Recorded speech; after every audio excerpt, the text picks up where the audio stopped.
Hello hello hello, मेरा नाम है आनंद वर्मा और आपका मेडिकल काउंसलिंग सेंटर में स्वागत है।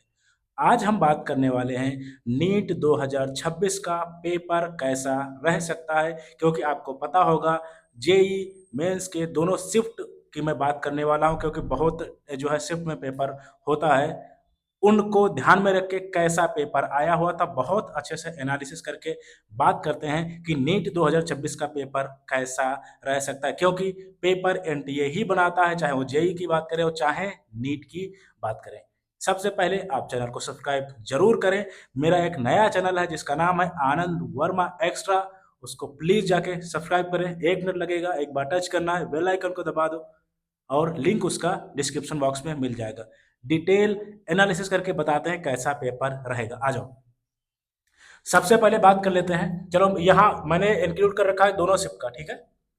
सबसे पहले बात करते हैं फिजिक्स कैसी आई थी हमारे जेई में। बात करते हैं, मैं ओवरऑल बैलेंस करके बात कर रहा हूं, ठीक है, सबको लेके।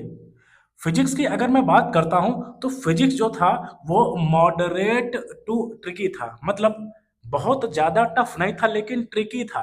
ट्रिकी का मतलब ये होता है कि आपको बहुत बहुत मतलब अंदर तक बहुत ऑप्शन जो थे वो जैसे क्लियर नहीं हो रहे थे, लास्ट तक आपको सॉल्व करना था। इसको बोलते हैं पेपर थोड़ा सा ट्रिकी था। बहुत टफ था ऐसा नहीं था। क्या पेपर एनसीईआरटी बेस्ड आया था? बिल्कुल एनसीईआरटी बेस्ड पेपर था। अगर मैं फिजिक्स की भी बात करूं, केमिस्ट्री की भी बात करूं और बायोलॉजी की बात करूं, या उधर देखो तो मैथ्स की बात करें, बिल्कुल कॉन्सेप्ट एकदम बेस्ड था। बेस्ड का मतलब होता है एनसीईआरटी बेस्ड ही होता है, और एनसीईआरटी बेस्ड रह के भी पेपर एकदम भयंकर बनाया जा सकता है। ये 2025 में आप देख चुके थे, ठीक है। बिल्कुल पेपर आपका एनसीईआरटी बेस्ड ही फिर से रहने वाला है। मैंने क्या बोला? फिजिक्स क्या था आपका? मॉडरेट था, टफ नहीं था, एनसीईआरटी बेस्ड था लेकिन ट्रिकी था। यानी आपको बहुत अच्छे से पढ़ना पड़ता, लास्ट तक सॉल्व करना पड़ता। मैंने क्या बोला? मॉडरेट था लेकिन ट्रिकी था, ठीक है।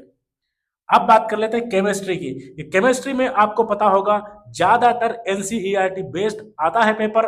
अगर मैं ऑर्गेनिक और इनऑर्गेनिक की बात करूं, अगर मैं इनऑर्गेनिक की बात करूं तो अगर 12 क्वेश्चन आ रहे हैं तो 12 में से 12 क्वेश्चन एनसीईआरटी की लाइन से आ जाने होते हैं। कभी भी चेक कर लेना, चाहे जितना पेपर टफ बना हो चाहे जितना सिंपल बना हो, एनसीईआरटी में इनऑर्गेनिक कंप्लीटली एनसीईआरटी बुक से आपको मिल जाएगा। उसके बाद में बचती है ऑर्गेनिक। ऑर्गेनिक में अगर 15 क्वेश्चन पूछे जा रहे हैं तो कम से कम 7 से 8 क्वेश्चन एनसीईआरटी के होते हैं।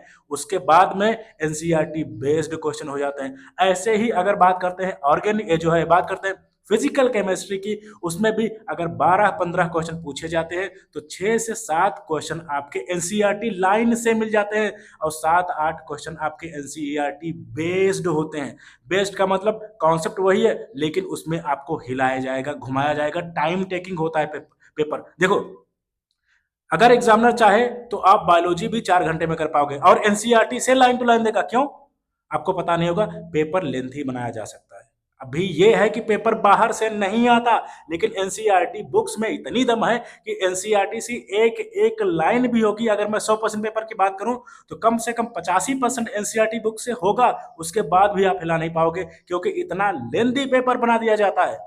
जैसे अगर मैं बायोलॉजी की बात करूं तो एक नॉर्मल पेपर आपका लगभग 45 या 50 मिनट में हो जाता है, लेकिन वही अगर एग्जामिनर चाहे तो वही आपका 1.5 घंटे में पेपर निकलेगा। इतना लेंदी पेपर बना देगा, एक एक क्वेश्चन निकालने में मल्टीपल ऑप्शन डाल देगा, वो भी निगेटिव करके डाल देगा, इसमें से कौन सही नहीं है। और एक चैप्टर से क्वेश्चन अभी नहीं आ रहा है। अगर आपका बायोलॉजी की बात करें तो एक चैप्टर में एक क्वेश्चन होगा, तो हो सकता है आपको 5 चैप्टर से मल्टीपल ऑप्शन वाला एक बनाए क्वेश्चन। ऐसे पेपर आ रहा है। यानी अब वो समय चला गया कि एक चैप्टर पढ़ लोगे एक क्वेश्चन क्लियर, 4 चैप्टर पढ़ लोगे 4 क्वेश्चन क्लियर। नहीं, इसी वजह से पूरे सब्जेक्ट पे पकड़ रखो।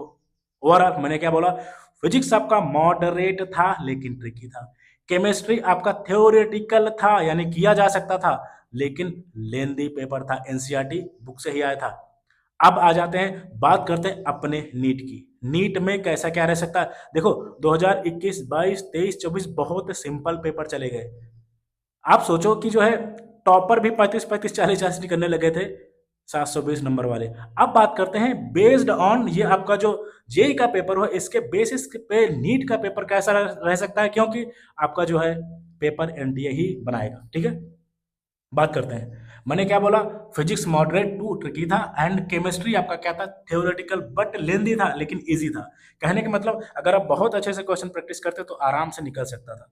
और मैथ्स की बात करें तो मॉडरेट टू टफ था भाई, क्योंकि जाहिर सी बात है, जैसे मैं जे की बात करूं, मैथ पे पकड़ होती है लोगों की तो उसको हिला सकते हैं, ऐसे ही अगर बायोलॉजी, क्योंकि जाहिर सी बात है अगर आप बायो से हो तो जाहिर सी बात आपकी बायो अच्छी होगी, लेकिन अगर उसको थोड़ा सा उठा दिया आप खत्म हो गए, क्योंकि 90 नंबर बायोलॉजी के होते हैं। अगर बायोलॉजी ही आपसे नहीं निकली, काम खत्म आपका। आ जाओ बात करते हैं कैसा रह सकता है। बात करते हैं, अगर मैं बात करूं फिजिक्स की, तो फिजिक्स में आपका पेपर सिंपल ही रहेगा। लेवल पहले समझो, सिंपल, मॉडरेट एंड टफ। इसका मतलब समझ सकते हो आप। सिंपल का मतलब अगर मैं बात करूं तो 45 क्वेश्चन होते हैं, लगभग आपके 25 क्वेश्चन सिंपल होंगे, लगभग 15 क्वेश्चन ट्रिकी हो सकते हैं और 10 क्वेश्चन टफ हो सकते हैं। यानी अगर फिजिक्स में आप मोटा मोटी ही पढ़ ले गए, देन आपके 20 से 25 क्वेश्चन निकल जाते हैं, जो कि या तो थ्योरेटिकल होते हैं या तो फॉर्मूला बेस्ड होते हैं। बस आपकी पढ़ी होनी चाहिए। और फिजिक्स ही एक ऐसा सब्जेक्ट है जिसमें अगर सिलेक्टेड भी आप, हालांकि ये तरीका गलत है, आपको पूरा पढ़ना चाहिए, लेकिन फिर भी अगर इसमें कुछ चैप्टर पर्टिकुलर करके पढ़ते हो तो यहाँ पे क्या होता है, यहाँ पे चीजें निकल जाती हैं, क्योंकि फॉर्मूला बेस्ड ज्यादातर चीजें होती है। मैंने फिजिक्स का पेपर क्या बोला, फिजिक्स आपका मैक्सिमम पेपर जो है सिंपल टू मॉडरेट रहेगा। समझ में आया। एनसीईआरटी बुक आपके लिए भगवत गीता, बाइबल, कुरान है, याद रखना। एनसीईआरटी बुक्स ही अगर आप बहुत अच्छे से लाइन टू लाइन क्लियर करते हो विद द कॉन्सेप्ट, आपका कल्याण इतने में ही हो जाएगा। ठीक है, अब बात करते हैं केमिस्ट्री की। केमिस्ट्री की अगर मैं बात करूं तो आपका पेपर हमेशा थ्योरेटिकल ही रहेगा, सिंपल टू मॉडरेट रहेगा, टफ यहाँ नहीं जाएगा, लेकिन सिंपल में ही आपको लेंदी बना देंगे और घुमा देंगे। बहुत अच्छे से मेहनत करना। मैंने क्या बोला, सिंपल टू मॉडरेट पेपर रहेगा, 45 क्वेश्चन होते हैं तो 30 क्वेश्चन आपके सिंपल आ जाएंगे, 15 क्वेश्चन मॉडरेट होंगे। एक एक क्वेश्चन आपको मिलेगा जो लगेगा पढ़ाई है, लेकिन लगाने में जब बैठोगे ना तो 45 मिनट का आपका 1.5 घंटा ले जाएगा। ये हो सकता है और यही जेई में हुआ भी है, यानी पेपर आपका सिंपल टू मॉडरेट रहेगा, टफ नहीं आएगा। अब बात करते हैं बायोलॉजी की। बायोलॉजी में भी वही चीज कर सकते हैं जैसे लास्ट ईयर पेपर था, सब पढ़ा लिखा लग रहा था लेकिन पेपर लेंदी था, तो बायोलॉजी में फंसाने का एक ही कारण है, यहाँ भी सिंपल टू मॉडरेट आएगा, टफ नहीं आएगा। सिंपल का मतलब ये है, जैसे आपके 90 क्वेश्चन होते तो 65 क्वेश्चन आपके सिंपल होंगे, लेकिन सिली मिस्टेक आप कर सकते हो और करते भी हो। आपने 90 क्वेश्चन किए बायोलॉजी में, जिसमें से आपको तो लगता है सबको आ रहा है, आपने 90 क्वेश्चन अटेंड कर दिया और पता लगे उसी में से आपके 30 क्वेश्चन गलत हो गए, 25 गलत हो गए। होता है ये, कॉन्सेप्ट क्लियर नहीं है आपके, आपने क्वेश्चन प्रैक्टिस कम की है, आपको कंप्लीट नॉलेज नहीं है। एक एक चैप्टर, एक लाइन, पूरा नोट्स पूरा फिंगर्स पे होना चाहिए, तभी लेंथी पेपर आएगा, तभी आप सक्सेस हो पाओगे। ठीक है, तो मैंने क्या बोला, बायोलॉजी आपका सिंपल टू मॉडरेट आएगा, 90 क्वेश्चन में से 65 क्वेश्चन सिंपल हो जाएंगे, 25 क्वेश्चन मॉडरेट हो सकते हैं। मैं रिपीट कर दे रहा हूं, लेवल आपका कैसा रह सकता है, फिजिक्स आपका सिंपल टू टफ जा सकता है, केमिस्ट्री की बात करें सिंपल टू मॉडरेट रहेगा, और बायोलॉजी भी सिंपल टू मॉडरेट रहेगा और एनसीईआरटी बेस्ड ही रहेगा। अब बात करते हैं, अगर मैं सब सिंपल सिंपल ही जोड़ लूं, ठीक है, तो कम से कम आपके 120 क्वेश्चन सिंपल सिंपल से, अगर आप गलतियां नहीं कर रहे हो, नहीं छेड़ रहे हो नेगेटिव मार्किंग को, देन आपका क्या हो सकता है, कम से कम 120 क्वेश्चन, 120 क्वेश्चन बहुत आराम से, यानी लगभग 500 नंबर आप बगैर रिस्क के ला सकते हो। एससी एसटी वालों का इतने में ही सिलेक्शन हो जाएगा अगर निगेटिव में नहीं जाते हैं। और अगर बात करते हैं जनरल, ईडब्ल्यूएस, ओबीसी की, तो उनको और मेहनत करनी पड़ेगी, यानी उनको मॉडरेट क्वेश्चन भी सॉल्व करने पड़ेंगे। अगर मॉडरेट आपसे नहीं हो पा रहे हैं, मॉडरेट का मतलब जैसे मैं बात करूं, चलो आ जाओ यहाँ आ जाओ, जैसे मैं बात करूं आपके 180 क्वेश्चन है, 180 में से 120 क्वेश्चन आपका क्या हो गए, सिंपल हो गए। मैं फिजिक्स, केमिस्ट्री, बायोलॉजी सबकी बात कर रहा हूँ, लेकिन इससे आपका कल्याण नहीं होगा एमबीबीएस के लिए।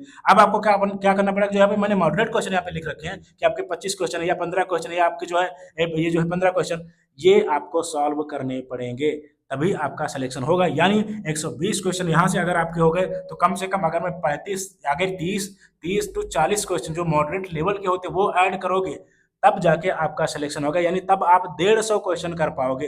150 क्वेश्चन में आपका आराम से कहीं ना कहीं सिलेक्शन हो जाएगा, अगर आप जनरल, ईडब्ल्यूएस और ओबीसी कैटेगरी से बिलोंग करें, और इससे ज्यादा भी करने की कोशिश करो।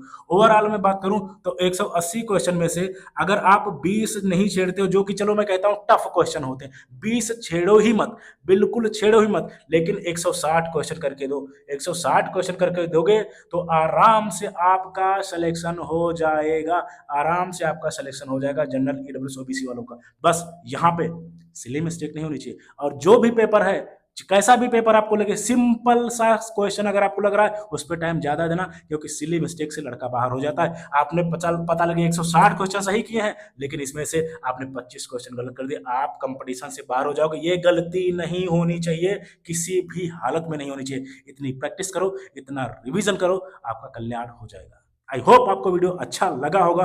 प्लीज दूसरे चैनल को भी सब्सक्राइब करें, वहां पे भी अच्छा कंटेंट मैं देता रहूंगा। और अगर आपको हमसे काउंसलिंग करानी है तो स्क्रीन पे एक नंबर चल रहा होगा, आप बिल्कुल उस पर जो है व्हाट्सअप कर सकते हैं और काउंसलिंग के लिए आप बोल सकते हैं। मैं आपको बताऊंगा कैसे क्या करना है, ठीक है। मेरे पास 3 काउंसलिंग प्रोग्राम है, थोड़ा सा मैं बता देता हूँ, यहाँ से आप स्किप कर सकते हो। सिंपल जो है आपका basic, advance and premium. Basic की अगर बात करें तो गवर्नमेंट कॉलेज के लिए, एडवांस की बात करें गवर्नमेंट सेमी गवर्नमेंट के लिए, और प्रीमियम की बात करें government semi government and private college के लिए। बहुत ही अफोर्डेबल रेट है, आप चाहो तो कर सकते हो। बिल्कुल मैंने एक एक चीज आपको बता दी और ऐसा ही पेपर रहेगा, मैं अनुभव से आपको बता रहा हूँ। तो ये पेपर देखा, उसके बाद में जो और पेपर मैं देखता चला रहा हूँ। Thank you very much.